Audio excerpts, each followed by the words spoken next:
Not now.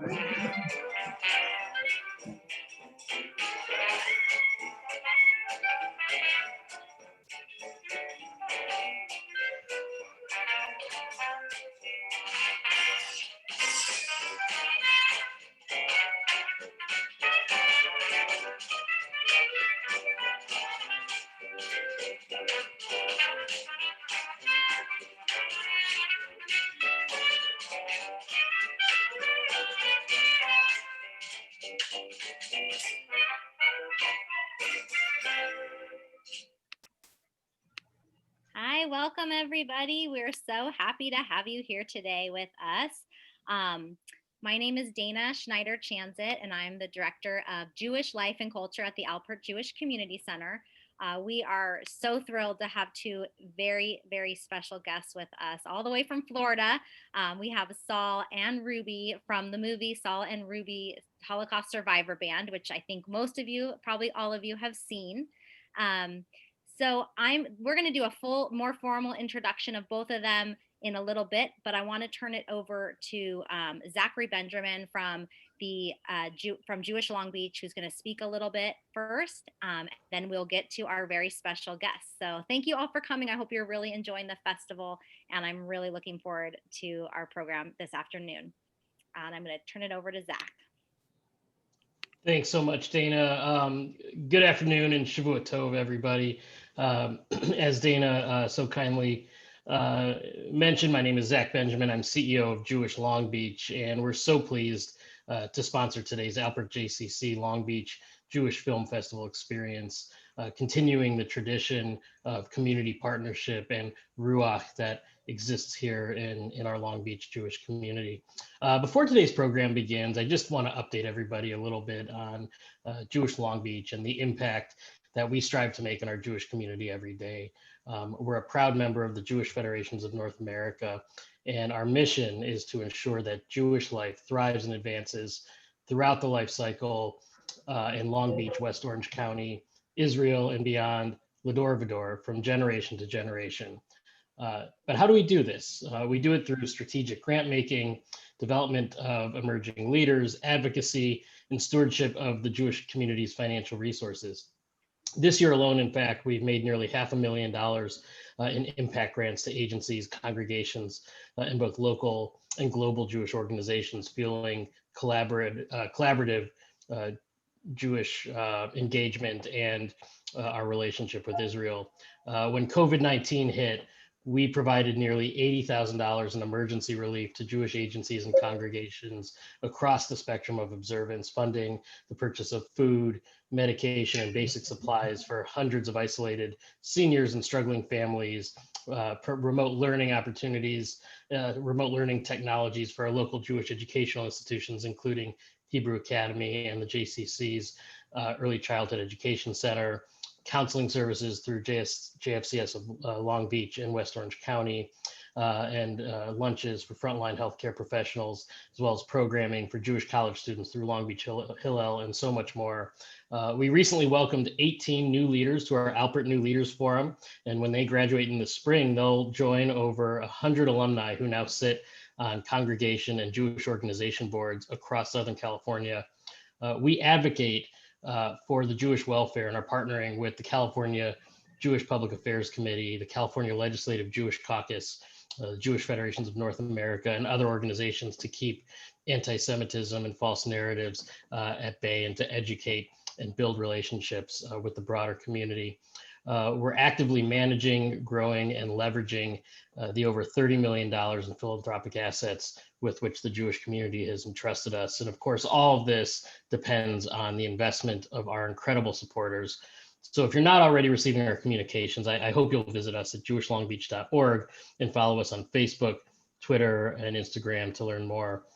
Jewish Long Beach thanks the Alpert JCC for your partnership and all you do to raise the bar for our Jewish community. Mazel tov on a fantastic 2020 Long Beach Jewish Film Festival, and we're looking forward to tonight's presentation.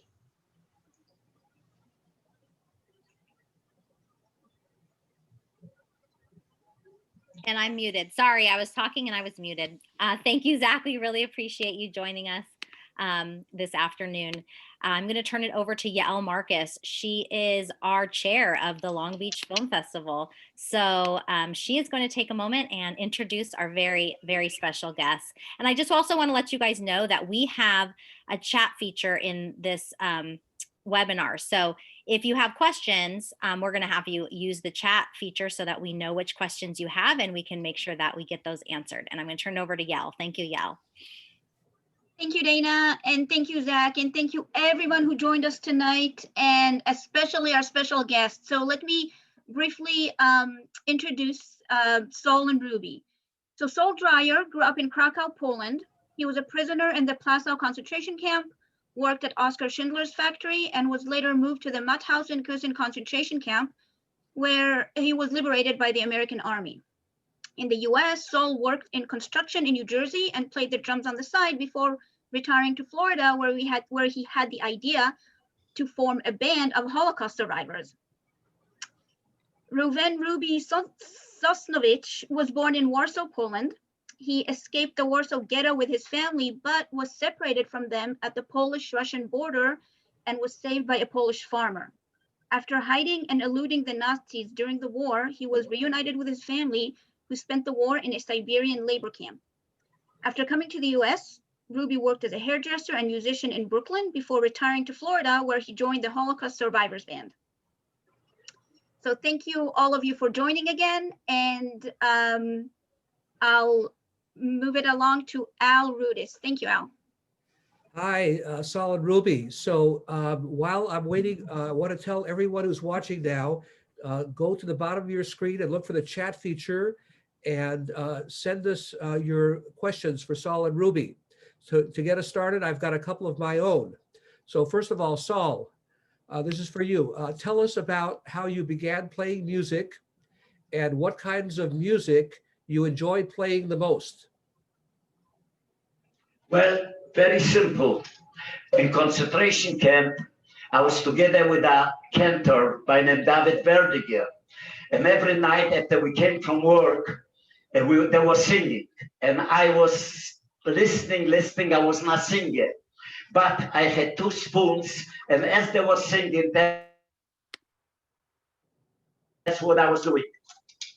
La, la, la, la, la, yeah, la, la, la, la, la. Those are two spoons, two replicas. After the war, and a displaced person came in Italy, there were boys and girls with survivors, and they lived a piano and a set of drums. Nobody wanted to touch the set of drums except the man that was playing the piano, and I volunteered to play the drums. Every night, we used to get together in the evening. There used to dance, and I used to play the drums with the piano man. That's how I started to learn to play the drums. Then, when I came to America, I never played. Finally, 5 years ago, I came with the idea, woke up in the morning, and I said, I have to put together a Holocaust survivor band. And that's what I did. 2 days later, I went, I bought a set of drums. I found Ruby Sosnowicz, a musician. We got together and we were playing all over the United States. We started with Dudu Fisher in the National Hotel in Las Vegas. And from there, everything was beautiful. And that's how I learned how to play drums. And I started to play the drums 5 years ago. So Ruby, I'd like to ask you similar. I know your background is much different because you worked as a musician. So how did you get start playing music, Ruby? And tell us about your musical career. We need you guys to unmute.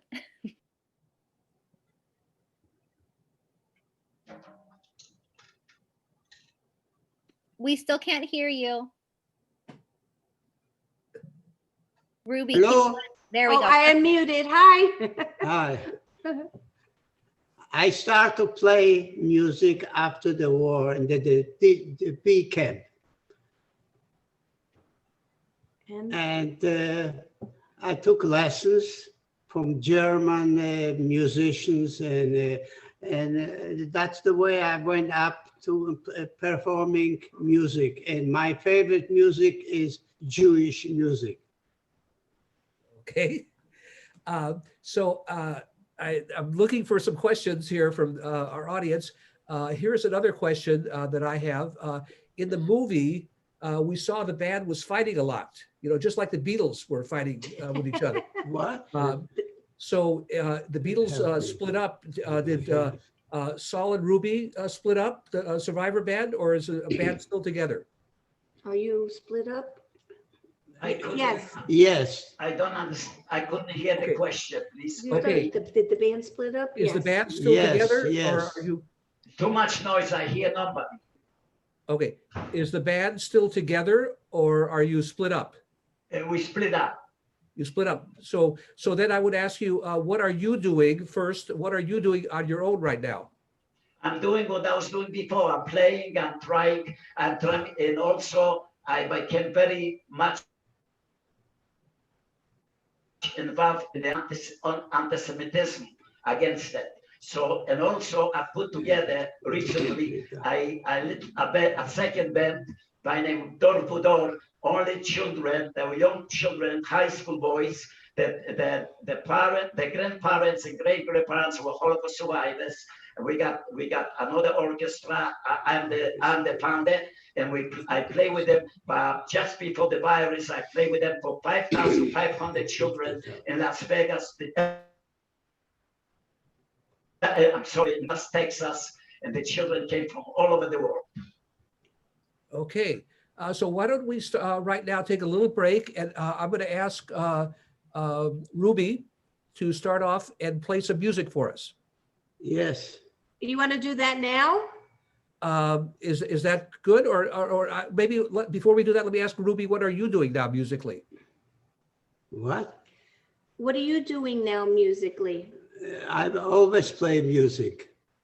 So Always play music. So where do you play? I'll tell Oh, you okay, a little thank you. bit Yes. because Dad's having a hard time hearing. Oh. So of course COVID changed the whole face of everybody's life, and including this musical journey.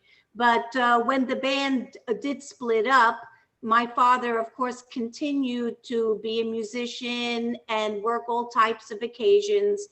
And what he started to do was musical therapy. He started going into the hospitals. We went down to the Joe DiMaggio Center for Children with Cancer, and my father would go and entertain for them. He went into senior centers and all different other types of establishments to help people through music. And it wasn't just Jewish music, it was also all the American standards. And it was really a beautiful thing. We have it on video. And I have to tell you, music definitely is a healer. That's right. And my father, of course, has been teaching me how to play the accordion that he has, that is a survivor of the Holocaust, because he wants me to carry on the legacy. So we're really working on a lot of things. We're also working on a father-daughter beautiful CD that's almost done. And so music's been very, very active for us and for my dad. And I'm so grateful to be learning from one of the best musicians around. And he's just an amazing man. Thank you. That is great. I'm sorry, So, I don't hear so good. So before I give you some more questions, why don't we have some music right now? Okay. Yeah, Dad, music. you want to go play some Yes, music? why not? So what I'm going to do, I'm just going to take the mic, the headset off. And I'm just going to bring the laptop over to him. So excuse if there's some awkward moments right now. Okay, no problem. No problem at all. Can you hear us right now? Yes. Okay, because I'm up the loudest that we can be. So just to show you, my father has a wonderful musical studio here. We have all kinds of equipment. We have all types of guitars. Hold on, I'm sorry. Electrical guitar, Stradivarius here. We've got bongos and chimes. It's really a beautiful music room. He does all his recordings in here as well. So hold on, I'm gonna try to get Dad.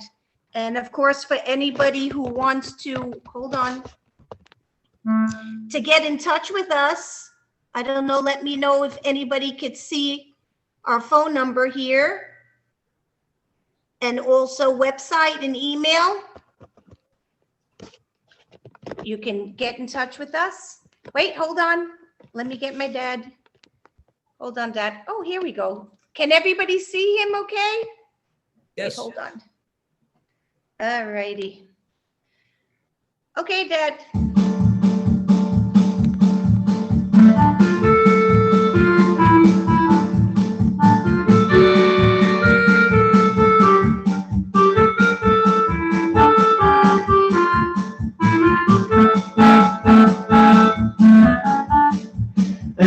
Shalom Aleichem, Evenu Shalom Aleichem, Evenu Shalom Aleichem, Evenu Shalom Aleichem,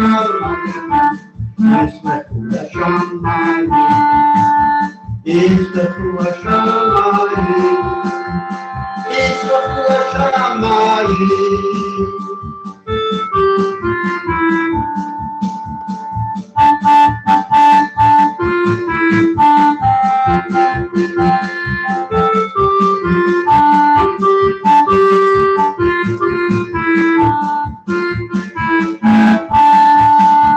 B'shana Abba, B'Yerushalayim, B'shana Abba, B'Yerushalayim, B'shana Abba, B'Yerushalayim, B'shana Abba, B'Yerushalayim, B'Yerushalayim, Yerushalayim.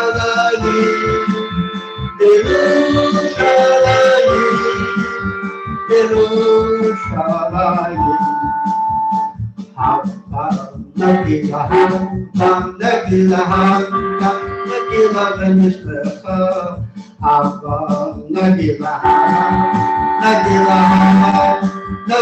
v'nishlecha, Hava Niragila, Hava Niragila, Hava Niragila, Hava Niragila,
gab mir Geld zum Schmatzen so.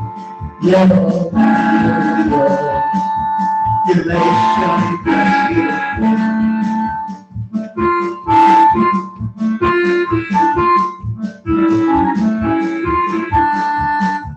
bei mir bist du schön, bei mir hast du hin, bei mir bist du alles Freude. Die schöne Mädel, da haben wir Brot, bin sie alle, und ich bin heute noch sehr bei mir bist du schön, bei mir hast du hin, bei mir bist du alles, was du hast. Thank you. Come, Dad. Yay! Wasn't that great? Wasn't that great? That was That's awesome. terrific. That Tell was- me, at 91 years old, would you believe it? He's Not still bad. cranky and he's a rock star, my father. Right.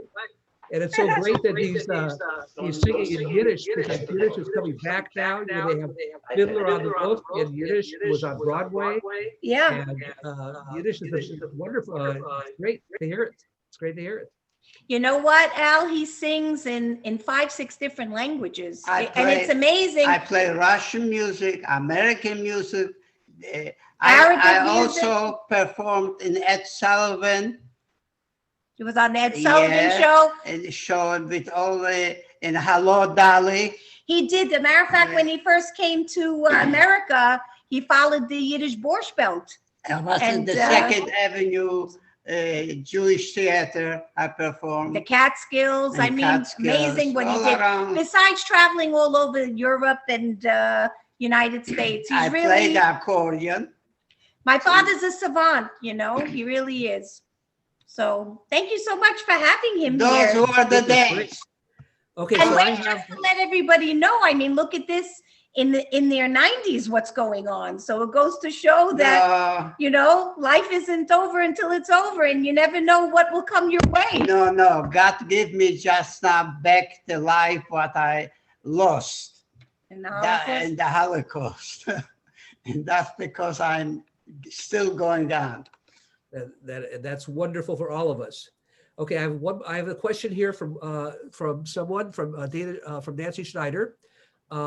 What is one of the best things, and this is for both of you, so I'll ask you first, Ruby, what is one of the best things that you have gained from this whole experience?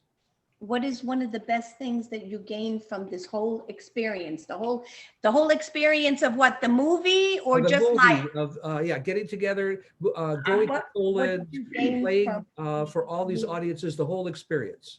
the whole audience, everything? And the whole audience, yeah, I'm happy that I could see, saw what I went through. Right.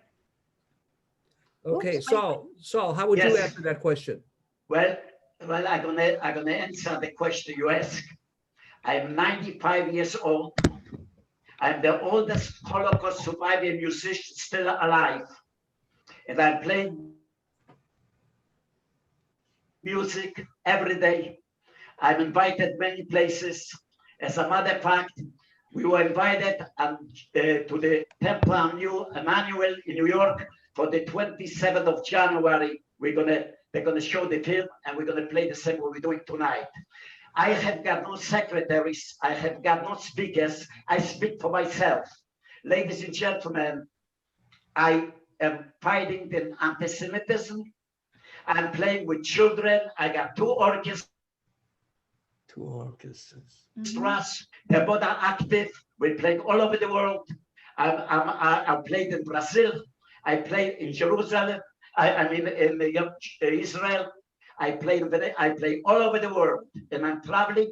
95 years old. As a matter of fact, I got a concert that I'm going to be leaving for Poland, and soon the virus is over. That's my future. Thank you. Thank you. And here's another question for you. What was it like during the filming, having cameras following you all around? Talking to me? During the movie, when they were making the movie, what was it like having those cameras following you everywhere? You were both in beds, sleeping, and the cameras were there, and you were talking to the camera. What was that experience like? Well, we were traveling all over. Our documentary was being filmed for 2.5 years. And then when we started, we still have the wives, we have everybody. I lost my wife. 7 days later, Ruby lost his wife, but we still didn't give up. We were playing all over the world. Can I answer a little bit because I was in the movie too?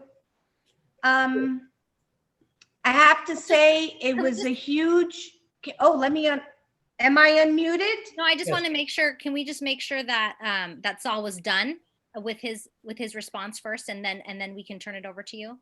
Yeah, he looks like he's done. Saul, were you finished with your response? Were you finished Who, me? with answering the question? I think you're finished. Okay, Okay. so let's go on to and get your answer, Ruby. Okay, go ahead. Yeah, my name is Shana. So, I Shana, mean, sorry.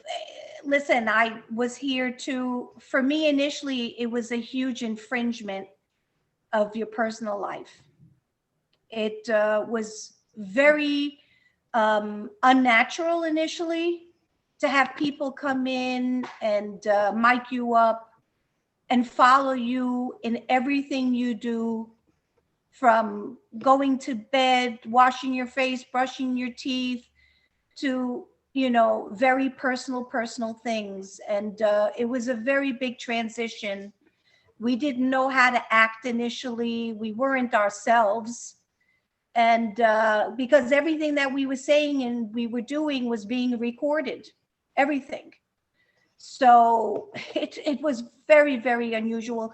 Plus, you know, it was a very hard time. My mom was very ill. So there's a lot of personal health issues going on, and emotional moments, and fear, and embarrassment. And I know my mother was very embarrassed for many moments, you know, about them filming her in very bad situations. So it was initially for me, I was happy when they initially left. I was like, oh my God, you know, kind of thing, because they spend days here. Yeah. I mean, after a while, we started to get used to things, and it was also a trust factor. Here with strangers who were coming into your home. I mean, it was reality TV, incredibly reality TV. And was, you know, nobody knows what it's like to have strangers come into your home and just watch every facet of your life. It, for me, was very hard. I mean, at some point, of course, we started to get used to it, which was the weirdest thing, is you got used to doing anything and everything, you know, things that you would do in your own private life when nobody's watching. All of a sudden now you're doing it and people are, you know, videotaping you. And of course, they only took 80 minutes out of so many minutes that they've had. But I mean, I'm grateful in the long run that things are on video. I mean, a lot of the things could have been added in, and, you know, they took out and put in what they thought would be best. I mean, they're professionals, and they consulted with many documentary people who tell them what to put in and what not to put in. So, I mean, I'm grateful to have this on film, and to have my father kind of immortalized that way for generations to see. Thank you. So, Thank you. no, thank you for listening to me. They want to know, what was it like for them to be here videotaping you? Very depressing. It was Everything, whatever they did, was not. I love that what they did, but for me, it was very depressing. So that leads me to another question, sort of about the same subject, and that is, let's start with Saul again, and then go to both of you.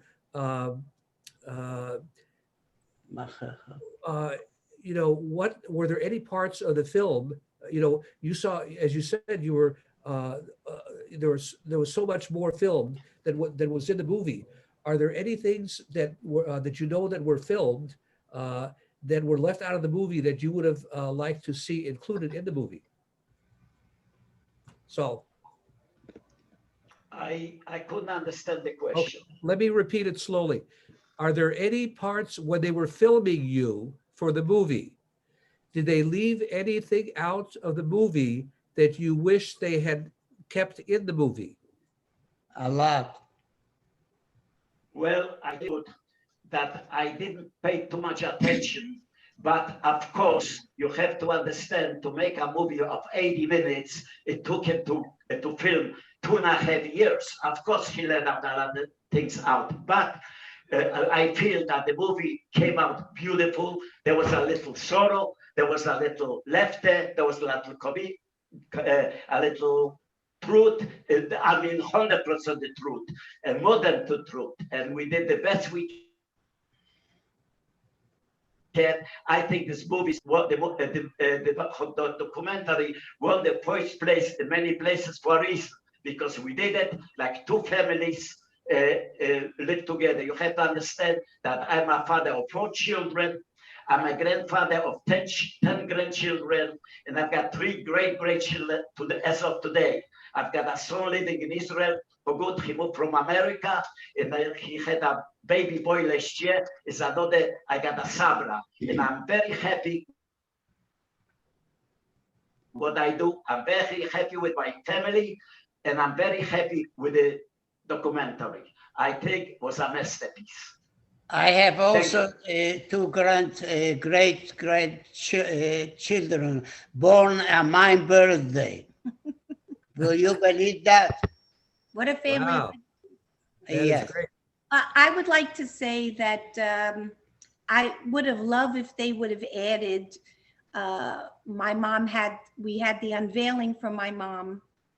And, you know, my father had brothers and sisters who were Holocaust survivors. They passed away. We invited everybody. They brought their children. And so what I did is I had ordered about 15 beautiful doves, which represent peace. And I gave a dove to everybody, including Saul, and everybody had their children next to them. So you had generations of Holocaust survivors, children of Holocaust survivors, their children, 3 to 4 generations out from my father's side. And everybody had a dove. And we released the dove to the air. And my father turned around and said, there should only be peace in the world and never again. And he filmed it, and it was just this, it was a beautiful sunny And day. I just lost 2 sisters, Holocaust survivor. That the last one. He's the last one. I'm the last one remain. All my sisters just passed away, maybe. And one a few passed away months from the ago. COVID. And one from the COVID, yeah. So he's been pretty depressed about I'm that. depressed too, yeah. So I think the people who've been watching this sort of know the answer to this next question, but I'm going to ask both of you, both Ruby and Saul. Maybe Ruby start first this time. Would you say that you are the same person on stage when you're performing as you are in real life? Or would you say that you are different when you're on stage? No, on stage, I'm more alive. Oh, yeah. Same with me. If I play my drums, I go crazy. That keeps me alive. You have to understand that I'm a double survivor. 30 years ago, I had cancer and I survived. And I survived 3 concentration camps. So I have to be alive. When I play my drums, I love it. Right, right. Me too, the same thing. I'm alive every day now because we are homebound. I play music and that makes me to survive. Every day I wake up in the morning, I take my accordion or keyboard and play and sing for myself. So it's like surviving, really, like Yeah, another surviving, Holocaust, that's trying to right, survive this COVID. Right, right. So now I have a question that's a little bit away from music. It's more personal. Music makes the world go round. Because both of you had very I sleep with music. What? I'm sorry. Go on ahead. We're waiting. Okay, so this question is about your wives. Both of you had very long and very successful and happy marriages. That's the way it seemed in the movie. And tell us, each of you, what is your secret to marital happiness over decades and decades with the same person? Music. No, what's your secret to a long, happy marriage? What was your secret with mom? Because I was different than other people. I knew one thing. I have one wife. I have to take care of her, and she could take care of me, and that's it. Well, you know what? We were very happy. I once asked my father, I think it was like on their 25th anniversary, I was like, Daddy, tell me, what is it? It's so hard to meet people, let alone be in a long relationship. Well, what I was to a long, happy life with a marriage? He said to me, I never told your mother no. Now, could I answer my question? Saul, yes, Saul, please answer. I was married 57 years to one woman. The last 8 years, she had 5 diseases. And I was her doctor, I was her nurse, and I was her lover, I was her friend, and she was my wife. We have 4 beautiful children, 10 grandchildren, 3 great children. I would give it out for nothing. And that's my life. You have to understand, I'm living so far in remission 30 years after cancer. Why? Because after I came from the hospital, I didn't take no medication. Till today, I don't use no medication. This gives me a life. Okay, very good. So I have one more question, and then I would like to, I think it's time for Saul to play some music. One last question, and I don't know who should answer this. Someone would like to know, is there a way to see the parts that were left out of the movie, like the unedited version? Is there any chance that somebody who's interested could find a way to see that? I'm gonna give you the answer. Yes. The movie was sold from the producer to Metro Golden Films. If you can call up the producer, his name is Todd, and he's in Chicago. He's gonna probably accommodate you. I have got no idea. I know one thing, that the movie is finished. We want many places first place. Very possible, very possible. I pray to God we may go for the Oscar. I hope it's gonna happen. I also want to say I've been in Israel. I served 2.5 years in the Israeli army in 1950. So you were a victim, and then you became a defender. That's right. In regards to that question, I myself have wanted to get all the hours of everything that was done, because over the course of 2.5 years, you forget what even was filmed. So I have requested a few times if I can just get whatever it is they have, but that hasn't been successful. I would love to, because I think just from that, you could make actually a part 2.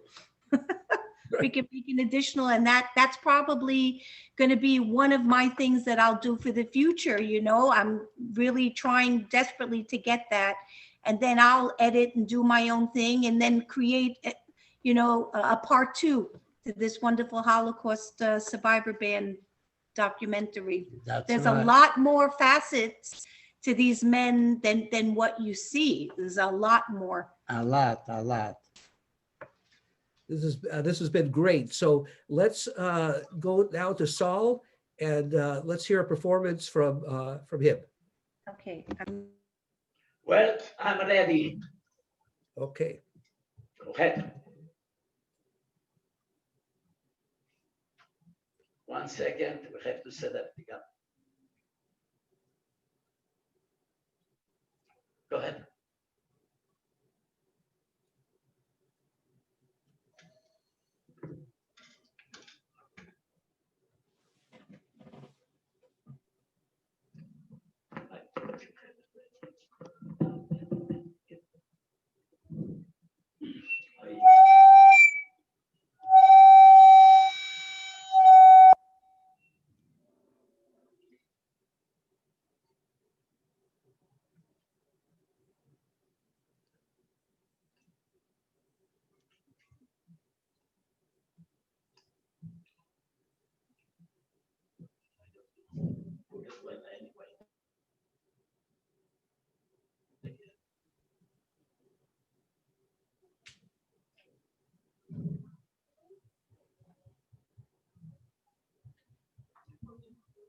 No, no.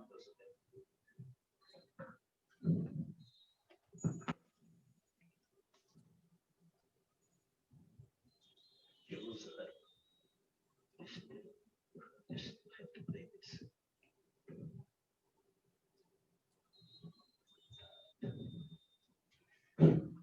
I got a problem to get the sound. Second time happens. I don't know why. Yeah, go ahead. Yeah, push it. Okay, play it. This is what, yeah, I think so. I'm not sure.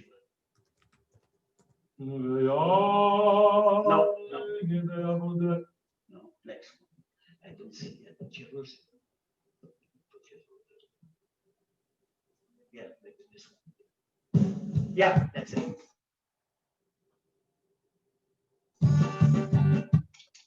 Yeah, this is the one.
Thank you.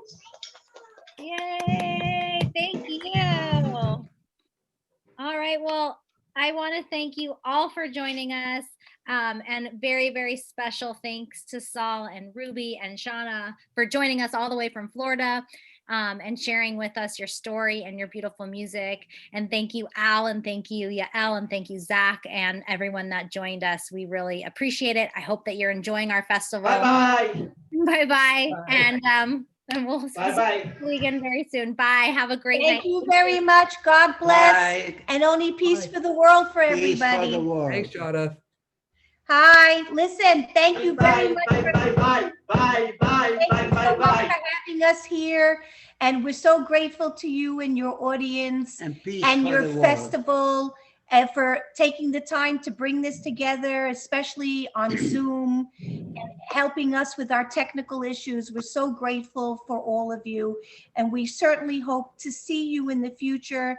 Hopefully things will get better with the COVID. And again, Yom HaShoah is coming up. And we would love very much to come and visit you and your audience in person in California. And my father's actually never been to California, so it would be really a wonderful thing. So please keep that in mind. Oh, we'd love to have you. Thank Dana, you. So, Dana, yes, Dana, that's how. I thank you very much. thank you very much. Thank We you. so I thank appreciate you for your you help. being I here. thank you for the Thank you. correspondence. God bless you I all. thank you for Peace everything you to put the world. something beautiful together. Peace for the world. Bye-bye. Bye, Never everyone. again. Thank you so much. Never again. Never again. Thank Never you. again. Stay well, everybody. God bless America.